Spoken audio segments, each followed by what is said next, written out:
Thank you so much once again for joining us on the What's Trending. I am Moses Omoghena.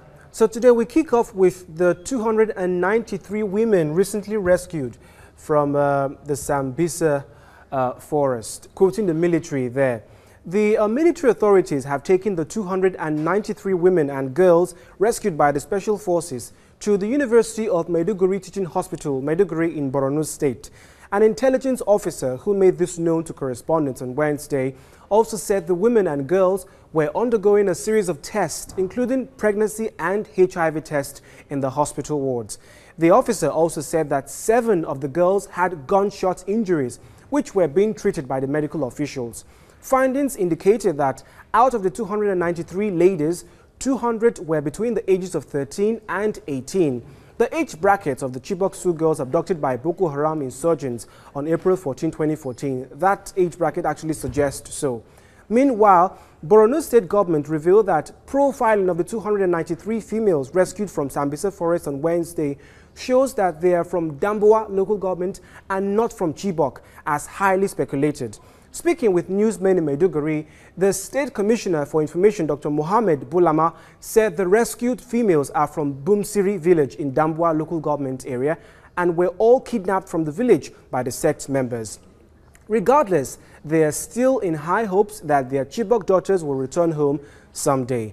And of course, going online to find out what people are saying, at Atiku Abubakar says, I am elated by the news of the rescue of 293 girls and women from the Sambisa forest by the troops of the Nigerian military. And at BBOG Nigeria says, we rejoice if the news of the rescue of 293 girls and women from Sambisa forest is true, whether they are our Chibok girls or not. Kayode Akintemi says, hashtag breaking news, Nigerian military says 200 girls were rescued from Sambisa forest but did not confirm their identity. Hashtag bring back our girls. That's a very interesting comment there. And a Blogspot comment, Anonymous, says, wait first, that's Sambisa, na country inside Nigeria, them just they root out women from after women. How them take they eat? And Anonymous there says, please, how can you people show video footage if you mean to tell us Boko Haram kept about 500 people hostage, feeding and housing Unko? Can we see these people, all 293 of them, plus the places they were rescued from, and the IDs of Boko Haram employees that were guarding these? Very interesting comments there, I would say. And now, moving on from Sambisa to yet another issue of slight controversy. Another public official has been sent packing. Goodluck Ebele Jonathan sacks Managing Director of the Nigerian Port Authority and appoints Sanusi Lamido Ado Bayero as the new MD. President Goodluck Jonathan has approved the appointment of Alhaji Sanusi Lamido Ado Bayero, as we have him here, as Managing Director of the Nigerian Port Authority, NPA. Alhaji Sanusi, a lawyer from Kano State, takes over from Malam Habib Abdullahi. If we can have him. Yes, there he is. And who has been relieved also of his appointment as Managing Director of the NPA. The appointment of the new NPA Managing Director took effect from yesterday, Thursday, April 30th, 2015. And President Jonathan thanks the outgoing Managing Director for his services and wishes him well in his future endeavors. Wow, of course, quoting the Special Advisor to the President on Media and Publicity, Ruben Abati. You know, am I the only one who finds all this sacking and firing quite, creepy? You know, especially when they're not telling us the reason why all these public officials are being sacked or fired. Now, let's find out what people are saying. A comment from Blogspot from Bonita Bislam says, what is Goodluck Ebele Jonathan doing? Because don't understand these die-minute sackings and appointments.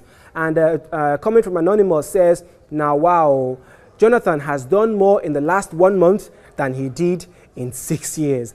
And Omotele says, Goodluck Ebele Jonathan, they vex, so my brother, the man true they vex. And Boma Jacob says, congrats, Mr. Sanusi Lamido Ado, perform your duties with diligence. I like that. The Godfather at IOB from Twitter says, Goodluck Ebele Jonathan has only just removed the MD of NPA and replaced him with Sanusi Lamido Bayero. What he intends to achieve, only Jonathan can tell. Very interesting comment there. Now, before I take my leave, we would like you to meet a man here who spent 31 years in jail for a crime that he did not commit. An innocent man who spent more than 30 years on death row for a murder that he was wrongfully accused of. His name is Glen Ford, and he finally came face to face with the prosecutor who put him behind bars.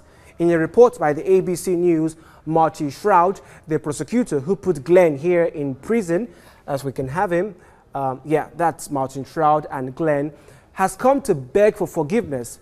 But guess what? Glen tells him, "You cost me 31 years of my life. I'm sorry, I cannot forgive you." Pretty human, if you ask me there. Now let's have a look at the video here. We accompanied Marty Shroud on his way to confront what may be his greatest shame. He said he was not as interested in justice as I was in winning. I apologize to Glen Ford for all the misery I have caused him and his family. Their paths first crossed in 1983 when Isidore Roseman, a local watch dealer in Shreveport, Louisiana, was found shot in the head inside his home repair shop. Within days, the police zeroed in on Ford, who had done yard work for the victim. After a 7-day trial, even though there was no eyewitness and no murder weapon, the jury came back with a guilty verdict and a death sentence. There's nothing to say sufficient to give you those 30 years back. But I have to tell you that I've learned a lot. It happened. And I'm sorry I can't forgive you. I really am. I understand. Okay. I do, and I wish you well, and I wish you nothing but the best. All right. Thank you. Thank you. And may God bless you. You too. You take care of yourself. Okay? All right, you too. Oh.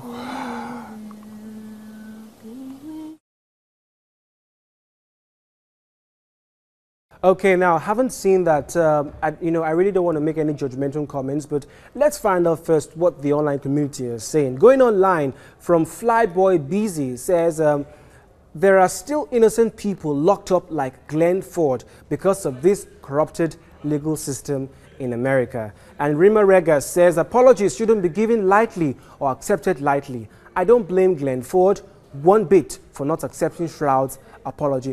You know, funny enough, I thought I was the only one who had that process of thought, because when I saw the video, you know, Shroud gave the impression that he was being forced actually to apologize. Maybe that might, inspire Glen, to hold or to bear grudges. But I'm really going to advise him to let it go, because only that way can he grow, really, and get past this. And Superstar Mel says, can't say I fault Glen Ford for not forgiving the man who put him in jail for 31 years. Dude's life was taken from him. Hashtag Nightline. And Linda Hemby says, where's the justice for Glen Ford? Very interesting and significant comment there. What happens now that the real truth has come to surface? Is Glen Ford going to be compensated in some way? I would really love to know that info. And yes, we've come to the end of the What's Trending. Don't forget to let us know what you're talking about using the hashtag TVC Nigeria. And of course, Twitter handle to always follow is at TVC Nigeria. Many thanks for watching. I'm Moses Omoghena, and I will definitely be seeing you next time. Bye for now.